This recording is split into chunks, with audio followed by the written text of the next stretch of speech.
সেনাবাহিনীতে তো আবেদন ছেড়েছে ট্রেড ওয়ান সার্কুলারের। অনেকে আবেদনও করেছো, অনেকে আর কিছুদিনের মধ্যে হয়তো বা আবেদনও করবা।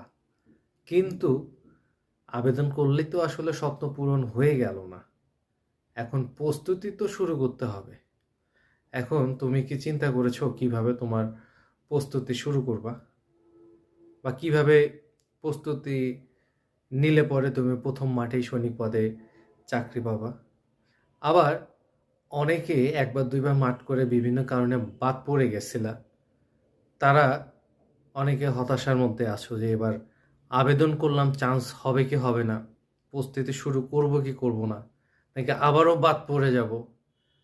এখন তোমাদের প্রস্তুতি নেবারই সময়। তুমি যদি বারবার মাঠ থেকে বাদ পড়ে যাও, হতাশাগ্রস্ত হওয়ার কিছু নাই। কি কি কারণে বাদ পড়ে গেছিলা, এই কি কি কারণে বাদ পড়তে পারো, এই বিষয়গুলো তুমি ঠান্ডা মাথায় চিন্তা করো।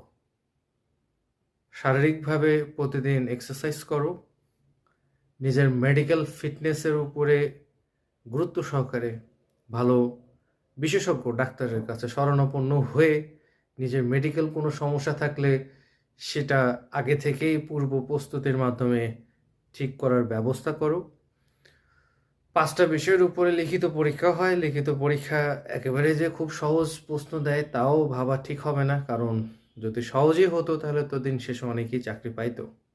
দিন শেষে আসলে চাকরি খুব পায় না, দেখা যায় SMS 200-300 জন করে পায়, এবং পরীক্ষা দিতে যায় 200-250-300 জন, 350 জন, 400 জন, এবং দেখা যাচ্ছে দিন শেষে পরীক্ষা এতগুলো পরীক্ষার্থীর মধ্যে 5 জন, 6 জন, 7 জন, 8 জন, 10 জন এরকম চান্স পায়। প্রত্যেকটা বিষয়ই গুরুত্বপূর্ণ। 5টা বিষয়ের উপরে রিটেন পরীক্ষা হয়। ভালোভাবে রিটেনের প্রস্তুতি নাও। এরপরে ভাইবা পরীক্ষার জন্য একটু চলমান ঘটনাবলীর উপরে সাধারণ জ্ঞানগুলো পড়ো ঠিকঠাক মতো।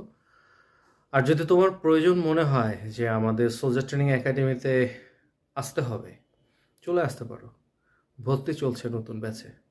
কারণ 2015 সাল থেকে সোলজার ট্রেনিং একাডেমিতে কোচিং করে এখন পর্যন্ত শত শত শিক্ষার্থী বিভিন্ন বাহিনীতে চাকরি পেয়েছে, অফিসার এবং সৈনিক পদে।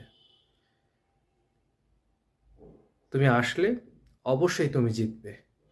তুমি তোমার স্বপ্ন পূরণ করার ক্ষেত্রে এক ধাপ আরও এগিয়ে যাবা। ভালো থাকো। Thank you very much.